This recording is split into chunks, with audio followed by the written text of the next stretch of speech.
주한미군 공짜 아니다. 아니, 한국은 탱크 하나 없는 후진국 아니었어요. 한국으로 국제 군사 파견은 미군 특수부대 기차 터미널 오자마자 경악한 이유. 여기 한국으로 파견을 오게 되었다는 미 육군 특수부대 팀이 있습니다. 이들은 오히려 한국이 자신들의 나라로 파견 와야 하는 거 아니냐며 오자마자 툴툴댔다고 하는데요. 하지만 이들이 훈련 전 몸을 풀기 위해 숙소 앞 뒷산을 오름과 동시에 미군 부대원들 전부는 그만 경악을 금치 못할 장면을 목격하고 겸손을 되찾게 되었다고 합니다. 그렇다면 이들이 한국에서 대체 무슨 경험을 했던 것일까요? 안녕하세요. 저는 미 육군 특수부대에서 복무 중인 제이콥이라고 합니다. 저는 군인이라는 직업에 대한 자부심이 상당히 높고 부끄럽지만 미군이 세계 최고라는 일념 하나로 다른 나라들의 군대를 발밑으로 보며 무시하곤 했습니다. 실제로 저희 부대는 다른 나라들과의 연합훈련마다 압도적인 기량 차이를 보이며 모든 작전에서 승리하기도 했죠. 그런데 본부에서는 이런 저희에게 한국으로 파견 가서 연합훈련을 받고 오라는 터무니없는 명령을 내리는 거 아니겠어요? 아니, 한국은 미군이 군대를 보내서 지켜주는 나라인데 도대체 이런 약한 나라에서 무슨 배울 것이 있다고 한국으로 가라는 것인가? 저는 알 수 없는 분노가 치밀어 오르기 시작했어요. 그러나 주한미군 출신의 동료 데이비스는 확실히 최첨단 군사장비 등에서는 미군이 한국에 비해 앞서 있는 게 맞지만 그렇다고 해서 한국군을 무시하다간 큰 코 다칠 거라는 터무니없는 소리를 해오는 거 아니겠어요? 저는 한국군을 필요 이상으로 존중해주는 그가 매우 못마땅했지만 그래도 파견 명령을 거스를 수는 없으니 억지로 한국으로 가게 되었습니다. 그리고 한국군을 압도적으로 박살냄으로써 다시는 이러한 쓸데없는 파견 따위는 고려조차 못하게 하겠다고 다짐했죠. 그러나 저는 한국에 도착하자마자 꽤나 놀라운 경험을 하게 됩니다. 한국 측은 저희 부대를 최대한 배려해줬거든요. 원래 같았으면 시차 적응과 컨디션 회복을 위해 남의 부대의 퀴퀴한 군용시설에 갇혀서 일주일 정도 대기해야 하는 게 일반적인데요. 그런데 한국 측에서는 멀리서 온 저희를 배려해서 군부대 시설이 아닌 별도의 숙소에서 머무를 수 있도록 해주었거든요. 저는 숱한 연합훈련을 받았지만 이 정도로 놀라운 친절을 받아본 적은 없었기에 한국이라는 나라는 손님을 극진히 대접하는 나라구나 싶어서 약간의 기대감을 가질 수 있었습니다. 하지만 며칠간 머물 한옥 숙소에 도착한 저는 곧바로 실망을 하고 말았어요. 왜냐하면 숙소는 바람이나 제대로 막아줄 수 있을까 싶은 나무 건물에 이게 호텔급 시설이 맞기는 한 건지 숙소에는 히터의 온도 조절을 할 수 있는 장치도 전혀 보이지가 않았거든요. 어떻게 호텔에서 개별 난방조차 안 될 수가 있단 말인지 제 한국에 대한 기대감은 와르르 무너지고 맙니다. 그런데 데이비스는 이러한 한옥이 매우 익숙하다는 듯 능숙하게 바닥에 맨살을 비벼대는 거 아니겠어요? 아니, 바닥에 맨살을 비비다니 저는 그가 오랜 비행으로 인해 미쳐버린 건가 싶어 매우 당황했는데요. 그러나 데이비스는 그런 저를 보고 한국의 바닥 난방에 한번 맞들이면 헤어나올 수가 없으니 겁이 난다면 지금이라도 다른 숙소를 잡으라고 말해오더군요. 저는 알 수 없는 소리만 해대는 그를 이해할 수가 없었고 호기심에 한번 바닥에 누워보게 됩니다. 그리고 한국의 바닥 난방인 온돌의 열기를 느끼자마자 저는 시차 적응을 곧바로 끝내버릴 수 있었죠. 왜냐하면 비행기에서 얻은 모든 피로는 한국 바닥에 찜질에 사르르 녹아버렸고 저는 곧바로 잠에 들어버렸거든요. 한밤중에 잠시 일어나서도 저는 한옥 화장실의 동양적인 향기가 그윽한 나무 욕조에서 반신욕을 한번 하고 뜨거운 온돌에 몸을 지짐과 동시에 다시금 잠에 빠질 수 있었습니다.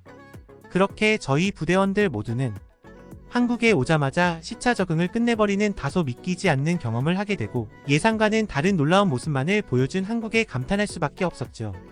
그리고 데이비스는 그런 저를 보고 꼭 자신의 과거 모습을 보는 것 같다는 말을 건넸는데요. 자신도 주한미군으로 파견을 가게 되어 매우 실망했는데 한국에 오자마자 그 생각은 완전히 바뀌어 버렸다며 오히려 기회가 된다면 지금 당장이라도 다시 한국에서 복무하고 싶다는 말을 하더군요.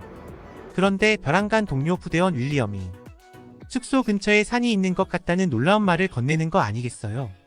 미국에서는 산을 한번 오르려면 차를 타고 수시간 동안 이동해야 하는 등 많은 준비를 거쳐야 하기에 이건 굉장히 좋은 기회라고 생각했습니다. 그래서 저희 부대원들은 훈련 전에 몸도 풀 겸 근처 뒷산이나 오르며 정신을 가다듬기로 했죠. 하지만 유일하게 한국을 경험해봤던 데이비스는 이내 얼굴이 새파랗게 질리더니 한국은 뒷산이라고 해도 절대로 얕잡아 보면 안 된다며 차라리 훈련을 전부 마치고 등산하는 게 어떻겠냐며 호들갑을 떠는 거 아니겠어요. 저는 자랑스러운 미 육군 특수부대원으로서 나약한 모습을 보이는 데이비스가 한심해 보였습니다. 그동안 미국의 웬만한 험난한 산들을 정복하며 정신력의 한계를 극복한 저희 부대인데 어째서 작은 나라인 한국의 뒷산 따위를 겁낸단 말인가요? 다른 부대원들도 저와 같은 생각이었는지 전부 데이비스의 나약함을 비웃었고 데이비스는 그저 질려버렸다는 듯 어디 마음대로 해보라며 설득을 포기해버렸죠. 그렇게 저희는 한국의 산을 얕보고 제대로 준비조차 안 한 채 무작정 뒷산으로 향하기 시작했습니다. 그리고 산에 가까워질수록 이건 아무리 봐도 뒷산이 아님을 깨닫게 되었죠. 그저 숙소와 가까워서 만만해 보였던 것일 뿐 한국의 산은 어찌된 게 전부 다 높고 위협적인 자태를 자랑하고 있었거든요. 솔직히 저는 이런 산을 아무런 준비도 없이 오를 수 있을까 하는 걱정도 되었지만 그래도 재정비를 하고 오자고 말하기엔 너무나도 자존심이 상해서 그저 허세를 부리며 산으로 돌진했습니다. 장단컨대 다른 부대원들도 전부 저와 비슷한 생각을 하며 눈치를 봤을 것이 분명하지만 역시나 자존심 빼면 시체인 저희였기에 아무렇지도 않은 척 연기를 할 뿐이었습니다. 그렇게 저희 모두는 제발 누군가 먼저 말려주기만을 기대한 채 점점 산에 가까워졌죠. 그런데 등산로 입구 앞에 웬간히 천막 하나가 설치되어 있는 거 아니겠어요? 그리고 자세히 보니 웬 흰색 가운을 입은 사람들이 등산객들에게 뭔가를 나눠주고 있더라고요. 저는 호기심이 들어서 천막으로 다가가 봤고 놀랍게도 그 천막에서는 무릎 보호대와 발목 보호대 등의 장비를 무료로 대여해주고 있었을 뿐만 아니라 하산시 갑작스러운 체온 저하를 막기 위해 핫팩까지 무료로 제공하고 있더라고요. 솔직히 저는 등산객들의 부상 방지를 위해 무료로 장비를 대여해주는 한국의 복지에 놀라기도 했지만 이들이 쓸데없는 행동을 한다는 생각이 들기도 해서 헛웃음이 나왔습니다. 생각해보세요. 저런 고가의 보호대들을 무료로 대여해준다면 사람들이 순순히 반납을 하겠어요. 미국에서는 도난 방지를 위해 보안장치를 걸어놓은 물건들도 어떻게든 훔쳐가는 상황인데 이건 정말 바보 같은 방식처럼 보였어요. 그래서 병원 관계자처럼 보이는 직원에게 이런 방식을 사용하면 아무도 반납하지 않을 거라며 차라리 일정 금액의 대여료를 받는 게 어떻겠냐고 제안했죠. 그러자 직원은 황당하다는 표정을 짓더니 이내 상상치도 못한 대답을 건네오는 거 아니겠어요? 글쎄요. 저희 병원에서는 지역 주민들에게 복지 차원으로 이러한 보호대 무료 대여 사업을 5년 동안이나 지속해왔거든요. 저희는 등산로 입구 곳곳에 무인 보관함까지 설치해놨는데 아직까지 보호대를 반납하지 않고 그냥 간 사람은 없네요. 당신의 말처럼 만약 보호대를 훔쳐가는 사람이 많았다면 저희의 이런 지역 주민 복지 사업을 5년 동안 유지해올 수도 없었겠죠. 저는 그녀의 말을 듣고 뻥칠 뿐이었는데요.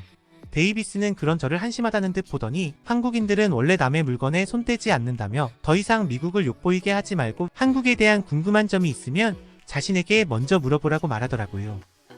사실 저는 발목이 별로 안 좋아서 보호대 하나를 대여하고 싶었지만 역시나 동료 대원들은 미 특수부대원들은 저런 보호대 따위는 착용하지 않는다라며 허세를 부렸기에 저는 억지로 끌려갈 수밖에 없었습니다.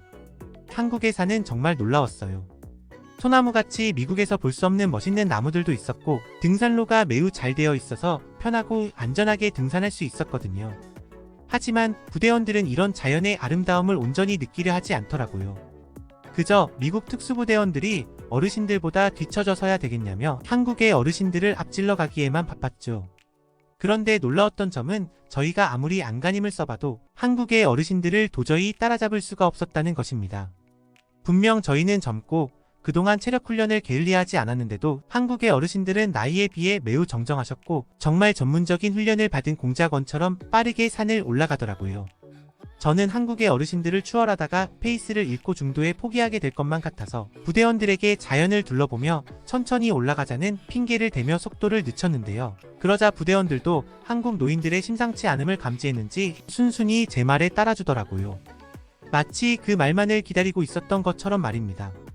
아무튼 저희는 계속해서 산을 올랐고 저희와 마주치는 한국인들은 따뜻한 미소를 보내주며 하이라고 인사를 해주더군요. 가장 웃겼던 건 저희가 하산을 하러 내려오는 한국인들과 마주칠 때면 한국인들은 하나같이 주먹을 쥐며 파이팅을 외쳤다는 겁니다. 저는 처음에 이들이 저보고 싸우자고 하는 건가 싶어 화들짝 놀랐는데요. 데이비스는 그런 저를 보고 박장대소하더니 이건 한국식의 격려 표현이라며 저도 똑같이 주먹을 쥐어 보이면 된다고 말해줬죠. 아무래도 이건 미국에서는 절대로 사용하면 안 될 것 같았지만 계속 듣다 보니 나름 정감이 가긴 하더라고요. 그렇게 저희는 한국인들과 격려를 주고받으며 계속해서 산에 올랐는데요. 직접 경험해본 한국의 산은 정말 상상 이상으로 힘들더군요. 저는 특수훈련을 통해 이것보다 높은 산들도 많이 올라봤지만 한국의 산은 지금껏 제가 미국에서 올랐던 등산의 경험들을 전부 부정할 만큼 엄청난 난이도를 자랑했어요. 저희 모두는 기진맥진한 채 턱까지 차오르는 숨을 억지로 내뱉으며 산행을 계속했고 데이비스는 내가 이럴 줄 알았어 라고 말하는 듯한 원망스러운 눈빛을 보내며 저희 뒤를 따라왔죠. 그렇게 얼마나 산에 올랐을까 물조차 제대로 챙겨오지 않았던 저희는 곧 한국의 산을 우습게 본 것에 대한 대가를 치르게 되었습니다. 저희 부대원들 모두는 이미 진작에 페이스를 잃었고 그렇게 이 지옥같은 여정이 빨리 끝나기만을 빌며 산에 올랐거든요. 저희는 옆에서 가뿐하게 산에 오르는 노인들을 경탄에 찬 눈빛으로 보며 한국은 산뿐만 아니라 노인들까지도 엄청난 힘을 숨겨두고 있었구나 싶었습니다. 그런데 그때 부대원 윌리엄이 갑자기 비틀대기 시작하는 거 아니겠어요? 그는 이내 바닥에 쓰러지며 근육에 힘이 안 들어간다는 외마디 비명 소리를 내지르더라고요.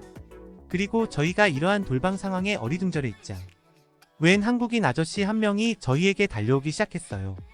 그러고는 자신의 물을 꺼내서 윌리엄에게 마시게 했죠.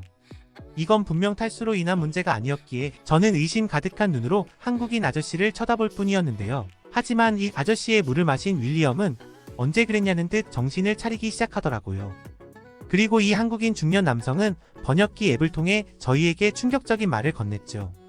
이봐 청년들, 다들 덩치가 좋은데 군대는 안 갔다 왔나봐. 등산을 할 때는 항상 소금물을 가지고 다녀야지. 이 청년은 전해질 부족으로 쓰러졌고 이런 경우 소금을 보충해주면 금방 회복할 수 있거든. 이건 의무적으로 군대를 다녀와야 하는 한국 남자라면 전부 아는 기본적인 부분이지. 저는 순간 엄청난 부끄러움이 들었습니다. 이건 행군 시에 필수적으로 알아야 할 아주 기본적인 부분임에도 저희는 생각보다 훨씬 힘들었던 한국의 산행에 정신이 팔려 그런 기초적인 군사 상식조차 떠올리지 못했던 거거든요. 그리고 부대원들 모두가 저와 같은 생각을 했는지 그 누구도 저희가 군인임을 밝히지 않더라고요. 저희 모두는 그저 민간인인 척을 하며 한국인 아저씨께 감사 인사를 할 뿐이었습니다. 그렇게 저희는 침까지 질질 흘려가며 계속해서 발걸음을 재촉한 끝에 결국 정상에 오를 수 있었습니다. 솔직히 저희는 한국인 아주머니들이 아니었다면 정상 근처에 올라오지도 못했을 것 같았습니다. 하산을 하는 아주머니들은 지친 저희들에게 10분만 가면 정상이니 힘내라며 거짓말을 했고 그렇게 저희가 사기꾼 아주머니 무리들을 5번 정도 만난 끝에 드디어 정상에 도착할 수 있었거든요. 한국에 사는 웬만한 특수부대 훈련보다도 훨씬 힘들었고 정상에 오른 저는 눈물까지 흘릴 뻔했죠. 그런데 한국인들은 산 정상에서 각자가 싸온 김밥이나 떡, 초콜릿 등을 나눠 먹고 있는 거 아니겠어요? 심지어 몇몇 한국인들은 아무것도 가져오지 않은 저희를 위해 자신들의 식량을 나눠주는 엄청난 호의를 베풀어줬고 덕분에 저희는 굶주린 배를 채울 수 있었습니다. 저는 한국인들의 따뜻한 마음씨 덕분에 힘을 낼 수 있었고 정말 간신히 하산까지 마칠 수 있었죠. 데이비스의 조언처럼 한국에서의 등산은 정말 엄청나게 고된 훈련이었고 저희는 등산 후 모든 일정을 취소하고 온돌방에 누워 충분한 휴식을 취해야만 했습니다. 그렇게 시간이 지나 저희는 드디어 훈련을 받을 한국의 군부대로 향했어요. 솔직히 등산을 하는 한국의 노인들의 모습을 직접 봤던 저였기에 그간 단 한 번도 느껴보지 못한 엄청난 긴장을 하며 만반의 준비를 했는데요. 그러나 불안한 느낌은 벗어나는 법이 없었고 한국의 군인들은 저희에게 끔찍한 악몽을 선사해줬습니다. 일단 이번 훈련은 모든 장비들이 전부 동일한 상태에서 진행되었기에 이건 그야말로 부대원들 개개인의 능력이 중요했는데요. 그러나 결과적으로 저희는 거의 모든 훈련에서 한국군에게 압도당하는 부끄러운 모습을 보이고 말았습니다. 한국군이 그 무엇보다 압도적이었던 부분은 바로 지상 전투 시뮬레이션 훈련이었어요. 한국군은 다양한 지형에 대한 많은 경험과 깊은 지식이 있는지 민첩한 속도로 나무들로 울창한 산과 험준한 언덕들을 통과해 나갔거든요. 마치 산에서 한국의 어르신들이 그랬던 것처럼 저희는 한국군의 움직임을 쫓다가 인지하지도 못한 사이에 그들의 페이스에 말려버렸고 나중에서야 한국군의 의도는 저희를 전략적으로 뒤처지게 만들기 위함이었음을 알게 되었습니다. 한국군은 정말 전술적인 기동의 대가였고 이들은 베트남전을 겪었던 선배님들이 한국군에 대해 평가한 것과 똑같은 훌륭한 모습을 보여줬죠. 하지만 무엇보다 소름 돋았던 건 바로 이들의 사격 실력이었어요. 사실 저희 부대에는 사격 연습을 하지 않은 날에는 밥도 먹지 말라는 구호까지 있을 정도로 그야말로 사격 연습을 밥 먹듯이 하는데요. 그런데 한국군은 그런 저희를 압도적으로 능가하는 명중률을 보이며 그야말로 저희를 섬멸해 버리더라고요. 이들의 콤비 플레이는 또 어찌나 뛰어나던지 제가 다소 도전적인 기동을 통해 한국군의 후방을 잡았다고 생각한 그때 저는 어디에선가 숨어있던 한국군의 모의 총탄을 맞고 전투불능 상태가 되어버렸습니다. 알고 보니 한국군은 이미 첨단 전투용 드론 시스템을 통해 진작부터 실시간 정보를 획득하여 전투의 흐름을 그들에게 유리하게 만들고 있었는데요. 저희에게도 전문 드론 조종수가 있음에도 불구하고 한국군은 정말 압도적인 조종 능력과 팀플레이를 보여줬고 결국 저희는 미 육군 특수부대라는 이름에 걸맞지 않은 졸전을 펼칠 수밖에 없었습니다. 저는 지금껏 수없이 많은 연합훈련을 거치면서 이렇게 수준 높은 상대는 처음 만나봤는데요. 한국군을 만나본 적 없던 저는 그저 우물 안개구리일 뿐이었던 것입니다. 그리고 더 무서운 건 등산에서 만났던 한국의 어르신들을 보면 이런 괴물 같은 현역 한국군보다 한국의 어르신들이 더욱 강력할 것 같다는 확신이 든다는 것인데요. 도대체 이 나라의 정체는 무엇이란 말인가? 저는 등 떠밀려 오게 된 한국에서 두려움과 겸손이라는 감정을 배우게 되었습니다. 우리를 얕봤다가 큰 코 다친다.